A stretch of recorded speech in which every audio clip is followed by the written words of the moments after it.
On va laisser la place donc à notre ami Yves Mathillon, qu'on connaît au GLEM depuis très longtemps et qui nous aide dans notre démarche depuis de nombreuses années. Pour ceux qui ne le connaissent pas, il est donc professeur émérite à l'UCBL Lyon 1 et responsable de la mise en place du diplôme de management et leadership en santé avec l'Université d'Ottawa.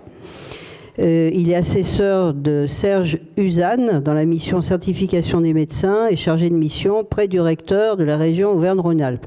Alors je ne vais pas tout vous dire parce qu'il a fait tellement de choses, il y en a 10 pages, mais on ne dira rien.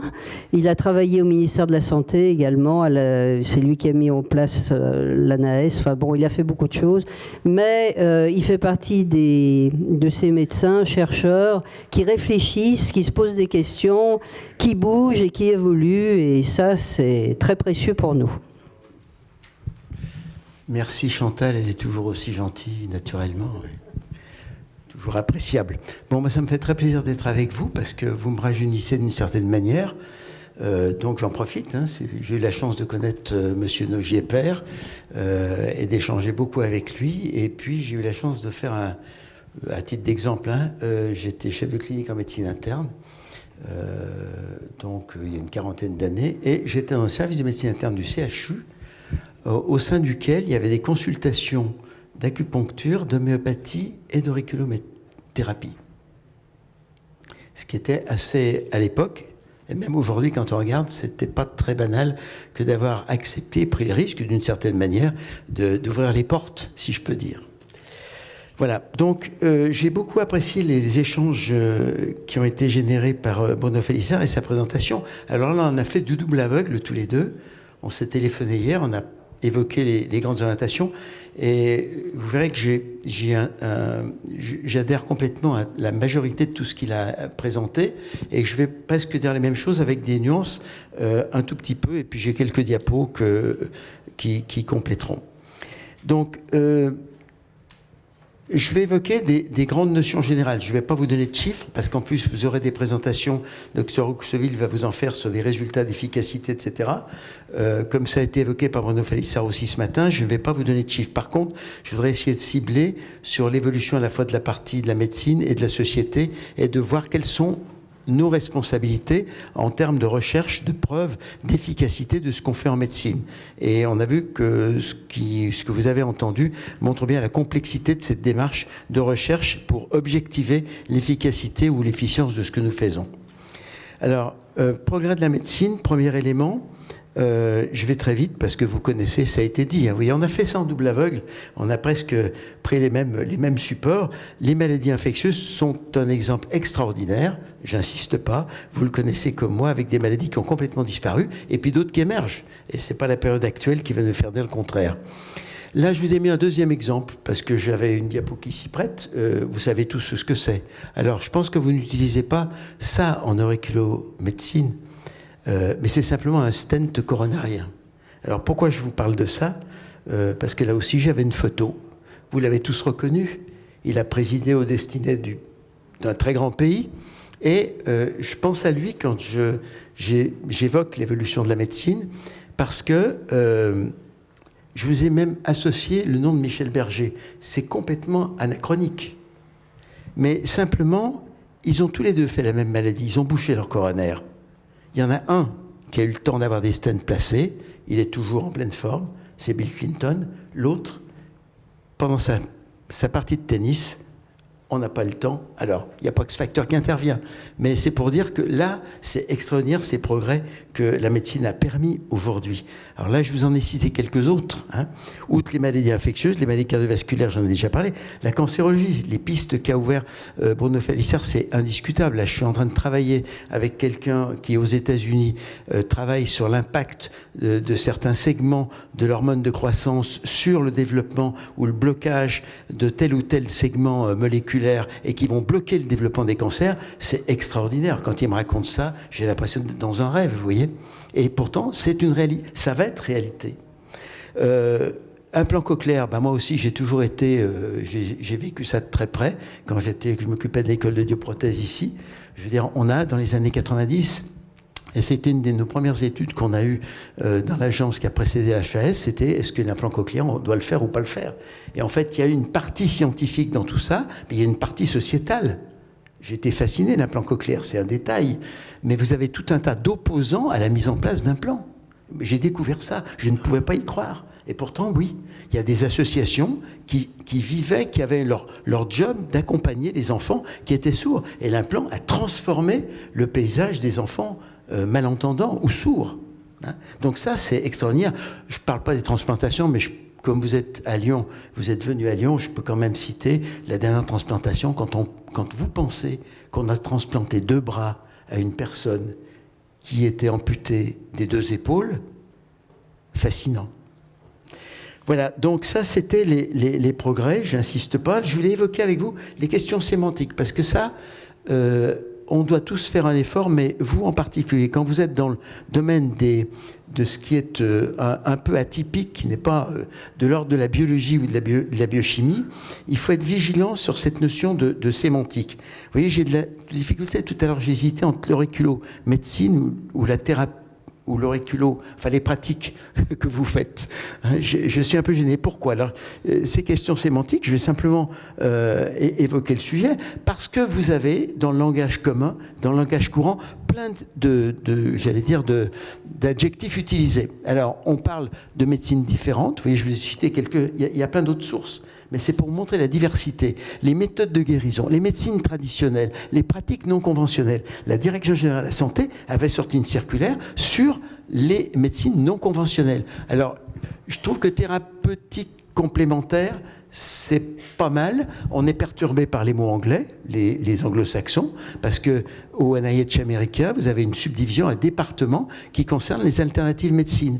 Eh bien, alternative médecine, c'est vrai que la traduction, c'est médecine alternative, mais l'alternative, c'est ce qu'on va pas faire. Et là, j'en ai discuté pas mal avec des cancérologues qui disent non, on peut pas faire alternatif, on fait complémentaire. Et c'est une bonne remarque. Ça règle pas tout, mais c'est quand même une bonne remarque. Alors, là aussi, référence à l'allopathie, quand vous parlez de ce que vous faites à des médecins conventionnels qui sont un peu encadrés sur le plan cortical, ils comprennent pas. Ils comprennent pas ce qu'on discute là. Donc, il faut être prudent et il faut être vigilant. Donc là, on a discuté, on était en train d'organiser avec Bruno Falissard et puis des anthropologues de l'université juste à côté de la Cato de Lyon, où il y aura normalement un colloque qui aura lieu, qui a été reporté, qui aura probablement lieu au printemps prochain. Eh bien, ce sujet-là était un sujet d'échange, même entre ceux qui organisaient le colloque, vous voyez. Donc, c'est un vrai sujet. Alors, au sein de ces thérapeutiques complémentaires, vous avez plein de méthodes, je ne reviens pas dessus, on en a cité tout à l'heure, il y en a plein. Hein. Donc, l'objectif n'est pas de toutes les citer, simplement, il y en a aussi des phénomènes de mode qui existent. Alors, je reviens quand même pour dire que le mécanisme de ces médecines complémentaires, des thérapeutiques complémentaires, c'est un phénomène mondial. Vous savez mieux que quiconque que l'Asie, la Chine, etc. on joue un rôle à ce niveau-là. Et là, je vous ai mis la première couverture du document de l'OMS qui avait été publié, qui parlait des médecines traditionnelles pour couvrir les soins de santé. Et c'est vrai que la notion de médecine traditionnelle a du sens, hein, qui se repose sur la tradition. Donc, là aussi, je mentionnais, là je vous en ai mis une parce que je l'avais à disposition, Le Point avait fait sa une sur les médecines extraordinaires. On aurait pu mettre des guillemets là. Mais vous voyez, même les hôpitaux s'y mettent. Et c'est vrai qu'aujourd'hui, dans certains hôpitaux, je pense la Paix de Paris, c'est pareil, mais aux Hospices civils de Lyon, il y a des consultations spécifiques qui sont développées, ce qui est beaucoup moins exceptionnel qu'il y a 40 ans. Alors, évolution, prise en compte de ces nouvelles thérapeutiques, je voulais évoquer, alors en parallèle avec ce qu'a dit Bruno Falissard tout à l'heure, je parle et je vais évoquer avec vous les affaires de santé publique, parce que, comme il l'a évoqué, le développement de l'évidence-based médecine s'est produit dans le courant d'évolution scientifique indiscutable, mais on a été fortement impacté par les scandales sanitaires. Hein. Là, je vous en ai mentionné quelques-uns. parce que j'ai toujours beaucoup de respect pour cette affaire du sang contaminé qui avait conduit le Premier ministre et autres devant des cours, j'allais dire au plan juridique, qui avaient été assez sévères et violentes. Je parle de la vache folle, mais je vous en ai mentionné d'autres. L'hormone de croissance, la thalidomide, c'est toutes des choses que vous avez connues. Je parlais de la thalidomide uniquement par son antériorité, parce que c'est les années 60-70. Hein.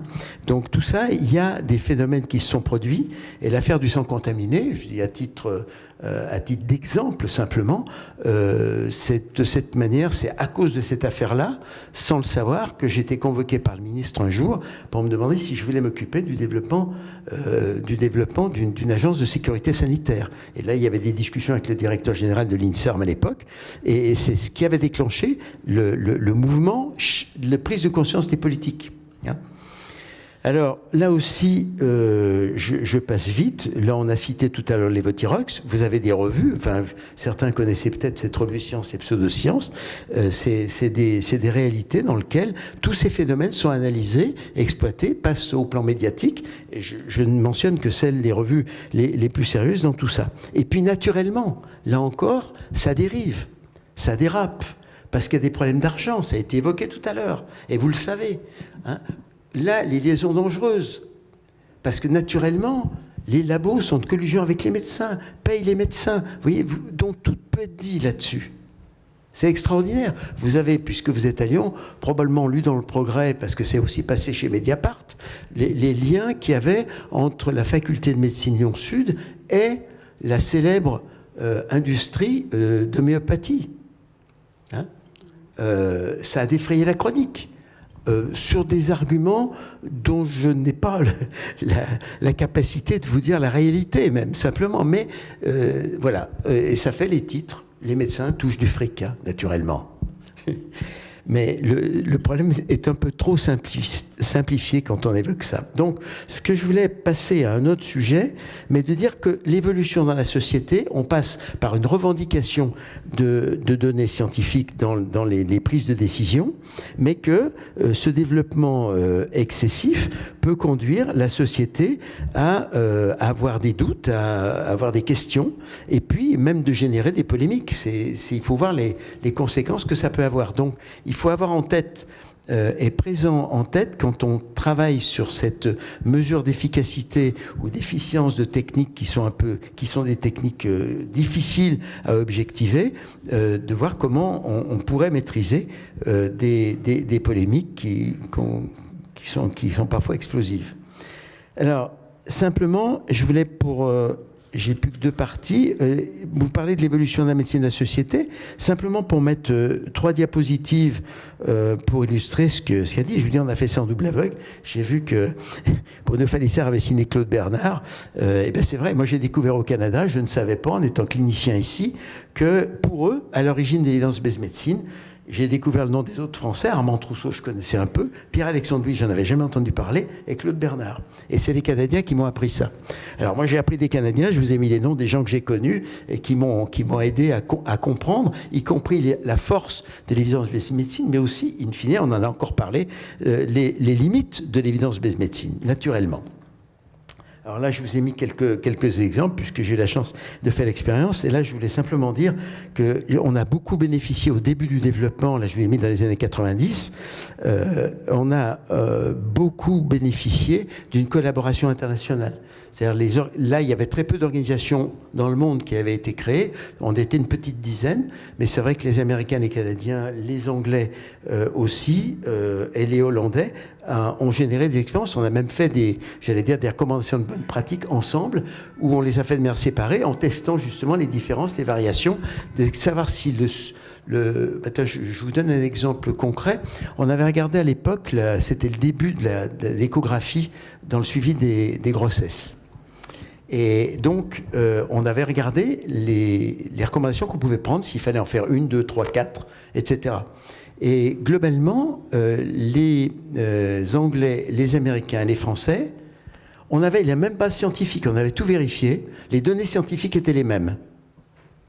Mais comme on avait intégré quelques paramètres subjectifs, les 3 résultats étaient différents. Et alors je vais vous donner l'argument que les Français, les obstétriciens avaient donné. les Américains, c'était faire une échographie. Alors c'était le début, hein, je ne portais pas de jugement sur le sens des effectifs. C'était une aux États-Unis. En Angleterre, il fallait économiser, donc c'était 0. Et en France, c'était 2. Et je me rappelle, j'ai discuté avec les obstétriciens, j'ai dit, mais attends, pourquoi vous avez dit 2? Ah bah écoutez, il me dit, c'est important, on en est à 4 à 5 en moyenne. Donc si on passe à 2, ça va être mieux. C'est le paramètre intéressant. C'est pour mettre un peu une note d'humour dans ce côté un peu qui peut être très sérieux. Voilà. Donc ce que je voulais, pour terminer, je voulais évoquer quand même ce qu'on peut dire aussi, parce qu'on a axé sur les publications. Et je pense que ceux qui connaissent les filières universitaires, vous savez très bien, je suis un peu schématique, qu'on va plus facilement nommer un chirurgien parce qu'il a publié des articles dans des revues qui lui donnent un score SIGAPS élevé, plutôt que de savoir s'il a opéré beaucoup de malades. Je suis schématique. Hein. C'est un peu faux, mais c'est assez vrai. Hein. Donc la prédominance de la publication, enfin, Bruno Falissard pourrait le commenter, mais je vois qu'il opine du chef dans le sens vertical. Si vous voulez, le fait que vous conduisez les plus jeunes à publier et à avoir votre promotion sociétale qui en dépend, c'est un facteur extraordinaire. D'où ce que je voulais simplement, au moins pour le mentionner dans notre échange, c'est que globalement, vous en avez beaucoup. Alors je vous ai mis cette phrase en anglais parce qu'elle se comprend bien. De l'eau, il y en a de partout, mais qu'est-ce qu'il nous reste à boire, hein? Alors là, je voulais aussi évoquer... et ça a été parfaitement d'actualité, ça l'est toujours avec le Covid, puisqu'on a accusé, j'allais dire, M. Didier Raoult d'avoir publié des données qui sont fausses. Donc il faut savoir que c'est possible aujourd'hui, et que vous avez ce qu'on appelle dans les publications scientifiques des biais. Hein, des études qui sont positives sont publiées plusieurs fois, mais là c'est schématique ce que je vous dis. Hein, des résultats négatifs, alors sont jamais publiés, c'est très rarement publié. En tout cas, il y a les études qui ne sont pas publiées, c'est celles qui ne montrent pas d'efficacité ou d'effet. Hein. Ça, c'est indiscutable. La plupart des publications sont-elles reproductibles? Je crois qu'il y a un article récent là, dans le New England qui montre qu'il y a un article scientifique sur 2 qui peut être reproductible. C'est-à-dire que vous ne pouvez pas refaire obtenir les mêmes résultats dans un contexte expérimental. Enfin, ça, c'est des données. Hein, il faudrait mais c'est pour vous dire que tout ça est soumis à discussion. Et 50% des publications seraient embellies. Ça, c'est aussi des notions générales. Là, je vous ai simplement mis une revue que Bruno Falissard doit connaître aussi, moi que je lis de temps en temps, qui est d'un Lyonnais, qui est Hervé Maisonneuve, qui a un site sur lequel il défend l'intégrité scientifique dans les publications. Hein. Donc là, je vous ai mis le site sur lequel il publie tous les 15 jours une actualité de ce type de sujet. Alors pour terminer sur une note optimiste, cette partie, puis j'ai presque terminé, je vous ai cité quand même Edgar Morin, parce que je trouve que ça fait un peu plaisir de temps en temps d'entendre des littéraires comme bonne efficacité, la connaissance, je vous laisse lire, une navigation entre un océan d'incertitude et des archipels de certitude. Mais ce ne sont que des archipels. Alors, pour terminer, je voudrais évoquer là aussi les vraies questions. Hein. Je vous redonne vous voyez, c'est un sujet important, toutes ces thérapeutiques. Hein. Alors, il parle de médecine naturelle dans Match, là, de médecine alternative. Là, je vous ai mis parce que j'ai trouvé ça, 4 Français sur 10 sont séduits par les autres médecines. Hein. Je rappelle, puisqu'on a évoqué l'ostéopathie tout à l'heure, qu'aux États-Unis, là encore, c'est assez régulier, vous avez 2 Américains sur 3 qui vont consulter chaque année l'ostéopathe. Alors, c'est un peu particulier comme contexte sociétal, mais ce qui veut dire que là aussi, je pense que quand je dis 4 Français sur 10 sont séduits par les autres médecines, je pense qu'on est en dessous de la réalité, mais ça serait actualisé, ça. Voilà. Et puis, je n'ai pas pu, vous voyez là encore en double aveugle, manquer d'évoquer ce qu'a évoqué aussi Bruno Falissard, c'est quoi la compétence du médecin? C'est-à-dire, est-ce que votre médecin... Ça, on a absolument camouflé cette réalité-là. C'est-à-dire qu'on est un des seuls pays européens où on ne reparle pas de la recertification des médecins, la recertification périodique. Et là, tout à l'heure, Chantal a évoqué le fait que j'étais assesseur de Serge Usan. Quand il a fait son rapport sur la recertification, moi j'ai fait 4 rapports dans les années 2000 à 2005. C'est un sujet, ça il faudrait que j'ai un verre de whisky pour le partager avec vous et vous expliquer pourquoi ce sujet ne sort pas. Vous avez des acteurs sociétaux qui ne veulent pas qu'on puisse parler de ce sujet. Donc, je voulais simplement, pour terminer, insister sur le poids de la société dans le regard qu'ils ont sur nos pratiques, nous les médecins. Donc c'est là que je voudrais, pour terminer, vous dire qu'il y a un rôle, et vous avez un rôle, quand j'entends comme groupe qui travaillait sur l'auriculo, point de suspension, vous avez un rôle pour vous organiser, pour organiser votre défense et pour organiser le travail qui pourrait permettre d'avancer dans la connaissance la plus objective possible de ce que vous faites, y compris sur des paramètres subjectifs. Et je vais terminer sur cette partie-là. Les vraies questions pour moi, est-ce que ces méthodes sont efficaces? Est-ce que dans certains contextes cliniques, il y a une efficacité? Comment on peut la mettre en évidence? Et puis, je n'échappe pas à la question, enfin, ce que vous ressentez tous, c'est que quelles sont les conditions pour qu'on pratique bien ces méthodes? Et vous savez qu'il y a des conditions. Il faut être formé, il faut avoir un contexte d'exercice particulier. Et tout ça, c'est quelque chose qui joue un rôle important. Alors, conditions de la pratique, ces méthodes, les mécanismes d'action, est-ce que c'est connu, pas connu, explicable ou non, vérifié ou non? Conditions de la pratique, si c'est individuel ou personnalisé ou pas. Et puis, vous avez une proximité avec une part subjective dans l'approche humaine, dans la relation à l'autre, qui est une part qui est liée aux croyances. Ce qu'on sous-entend. Et là, j'ai retrouvé dans mes diapositives une première page de Science et Avenir où ils allaient jusqu'à dire les sectes entrent à l'hôpital. Donc, c'est là où on voit, parce que ça fait partie du possible. Ça fait partie, et vous avez sûrement des histoires qui tournent autour de ce type de sujet. Donc là aussi, au milieu de tout ça, il faut essayer d'objectiver quelle est la question posée en termes d'efficacité de diagnostic, de traitement, de suivi des malades. Et ça, il faut arriver à travailler là-dessus, et ce qui est difficile. Ce qui est difficile.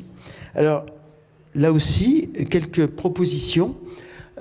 Les thérapeutiques, là, dont au sujet, c'est très controversé en termes scientifiques, et je vous dis, les médecins qui n'ont pas une proximité avec ces méthodes ou des thérapeutes qui s'en occupent, ils comprennent pas trop. Publication d'un revue à fort facteur d'impact, mais retenez les controverses scientifiques, tous les biais de publication, etc.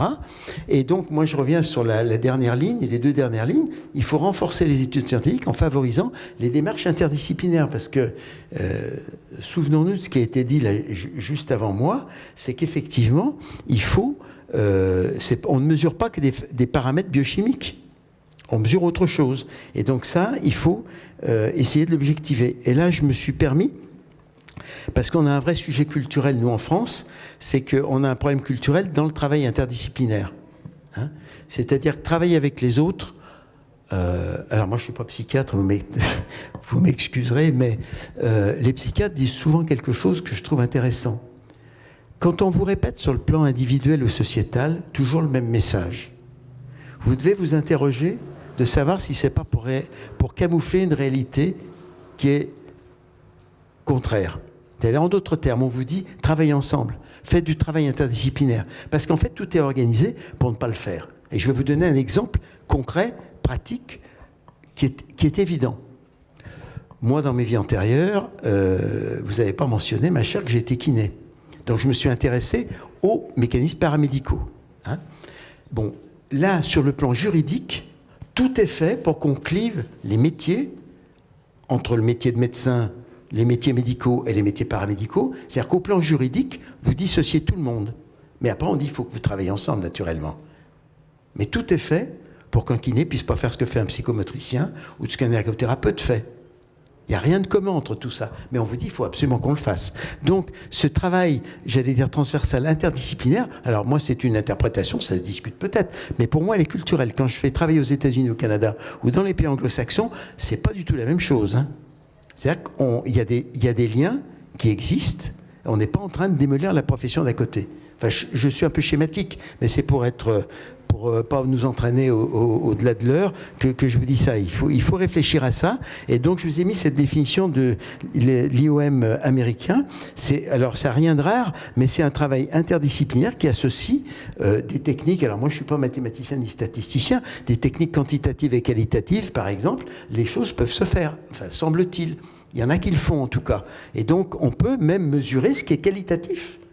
Il y a des paramètres qui permettent d'objectiver le qualitatif. Donc ce travail-là de recherche, j'insiste un tout petit peu, parce que c'est ça qu'il faut faire et que vous trouviez, pour conduire ces études-là, les personnes qui peuvent vous aider à formaliser ça, et c'est pas toujours très facile. Voilà. Alors, pour terminer, pour dire là aussi, ces liaisons entre médecine thérapeutique, j'allais dire complémentaire ou alternative. Là, je vous ai donné l'exemple de cancérologique. J'avais organisé un petit colloque sur ce type de pratique thérapeutique, et c'était Gilles Freyer qui, pour les Lyonnais, savait peut-être qu'il est chef du service de cancéro-hématocancéro de l'hôpital Lyon-Sud, et c'est lui qui était venu faire un suite pour nous expliquer que il avait fait ça en 2017. Il a dit on a des données scientifiques publiées dans des revues indexées qui concernent les thérapeutiques complémentaires. Et donc j'avais trouvé intéressant que lui, je veux dire en cancéro, ils sont super, j'allais dire super scientifiques avec des bases stables et sûres, qu'il ait poussé la discussion jusque-là. Donc moi je voudrais que vous gardiez principalement ce côté d'expérimentation et d'objectivation de l'efficacité, parce que vous n'êtes pas tout seul hein, pour l'acupuncture. Enfin, je crois que les revues scientifiques, Bruno Félissard les connaît bien, qui sont faites. L'HAS, il y en a eu qui ont été publiées. Il n'y a pas beaucoup d'études. Quand on regarde aujourd'hui, je donne l'exemple des PHRC, qui est un programme de financement des CHU en termes de recherche clinique. C'est un budget annuel de 100 millions d'euros qui est à peu près donné. Moi, j'ai beaucoup poussé avec Joël Ménard à Paris, qui travaillait à Paris, pour que ça touche les professionnels paramédicaux. On est parti avec 15 ans de retard. Et le budget attribué aux paramédicaux est de l'ordre de 3 à 4 millions d'euros par an sur les 100 millions d'euros. Alors qu'il y a plein de choses à faire. Donc gardez cette piste positive et à mesurer. Puis je voulais terminer sur une note un peu plus humaniste. Je voulais vous parler de la relation à l'autre et des sens. Simplement, là, je fais un cours aux étudiants en médecine, je suis toujours interloqué quand je les vois réagir, parce qu'ils réagissent positivement quand je leur dis les sens jouent un rôle dans la relation à l'autre et dans la relation thérapeutique. C'est capital, enfin vous l'avez dit aussi, ça a été dit tout à l'heure. Donc là, je ne rentre pas sur le détail, mais je dis, pour agir avec plus de force et d'intelligence, tout ça, il y a un support neuroscientifique qui existe à tout ça, et se servir des sens pour comprendre l'autre et pour comprendre la situation de la personne malade. Et je me suis permis de vous citer Socrate, parce qu'on sera tous d'accord ensemble, c'est que toute construction débute par soi-même. Donc ça aussi, c'est quelque chose qu'il faudrait intégrer dans les études de médecine en particulier. Et je termine là-dessus, parce que je voulais citer un doyen lyonnais que vous avez bien connu, alors c'est peut-être pas très lisible, qui est le doyen Mornex, qui a été conseiller technique auprès d'un ministre pendant 5 ans, et qui a été doyen à Lyon pendant 10 à 15 ans, et qui avait travaillé donc dans les différents ministères, conseiller technique de ministre, etc. Et qui a écrit un article, alors le titre n'est pas pertinent, c'est dans le Quotidien du médecin, il y a 4-5 ans, Non-pertinence des stratégies médicales, j'accuse. Mais en fait, le titre, c'était pas ça. C'était dans son article, là, je pourrais vous le passer si ça vous intéresse, il explique pourquoi j'accuse, parce que la formation des jeunes médecins a été dévalorisée, et que tout cet apprentissage, j'allais dire, d'humanité dans la médecine ou de relation à l'autre a été mis de côté. Et je trouve que c'est intéressant. Et alors, le paradoxe, je voulais simplement vous lire ce qui est encadré en rouge. Il n'y aura plus, pour répondre à la demande de la population en détresse, que les desservants des soi-disant médecines parallèles, qui sont les seuls à écouter les malades, et les ostéopathes à côté d'eux, qui seront les seuls à toucher les malades. Je trouve que c'est intéressant. Et c'est là-dessus que je voulais terminer, en vous remerciant pour votre attention.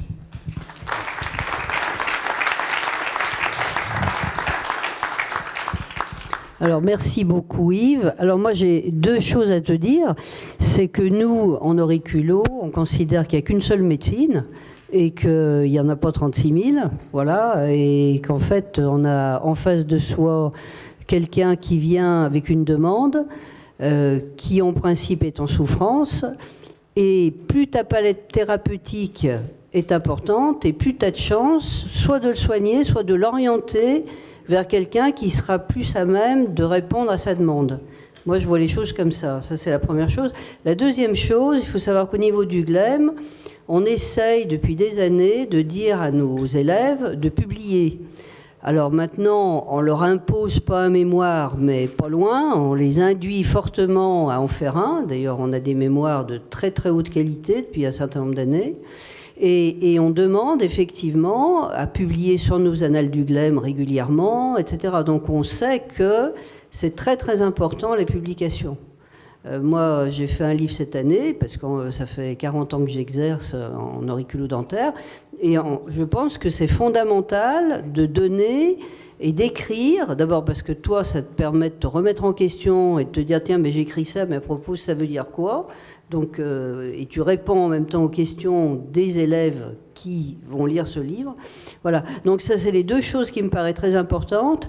Est-ce que Pascal a quelque chose à dire sur les deux sujets ? Parce que là, il y avait de quoi faire. Non, mais c'est très intéressant, effectivement. Cette approche est vraiment intéressante. Et l'expérimentation et l'évaluation des méthodes est vraiment quelque chose de fondamental. Alors, il y a évidemment quelques questions. On va en prendre deux, parce qu'après, il va falloir quand même que les gens aillent se sustenter. Alors... merci beaucoup, M. Matillon et M. Falissard, de vos interventions. Quand j'ai vu que vous étiez à ce congrès, j'ai failli tomber de ma chaise.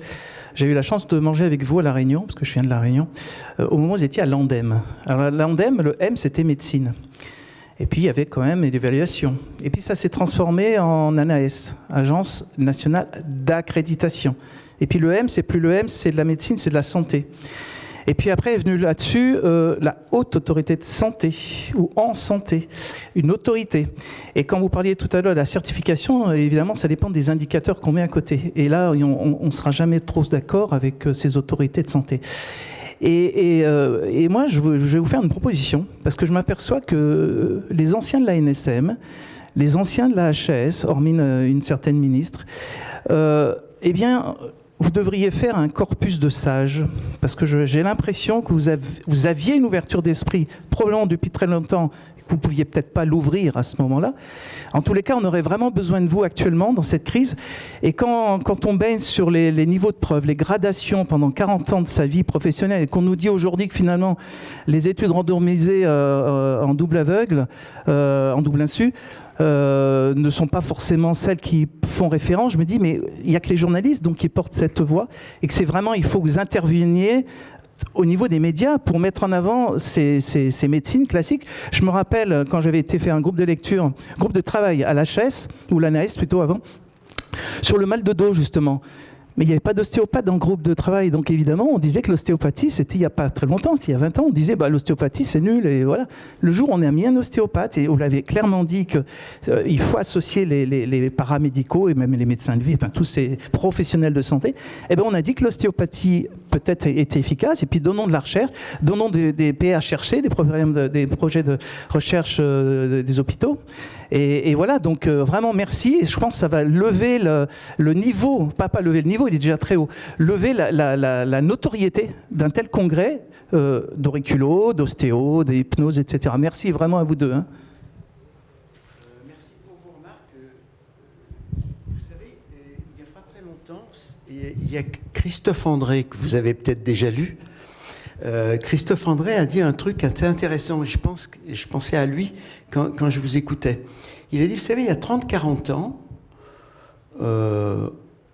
on se disait, il faut s'aimer les uns les autres. Alors il dit, on est 30 ans, 40 ans plus tard, on est aujourd'hui. On peut toujours dire qu'il faut s'aimer les uns les autres, mais ça ne suffit pas. Il dit, il faut vous aider les uns les autres.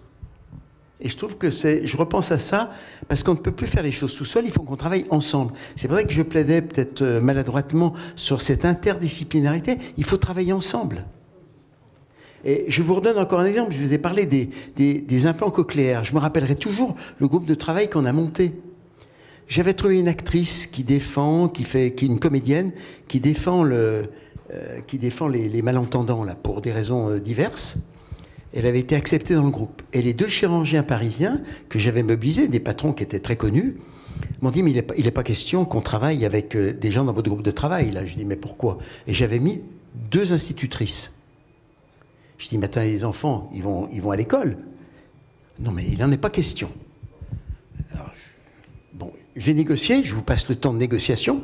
Et puis, 8 mois après, on a fini le rapport. Il est revenu me voir, puis il me dit, ah, Mathilde, il faut quand même que je vous dise, hein, merci, parce que j'ai finalement appris pas mal de trucs avec elle.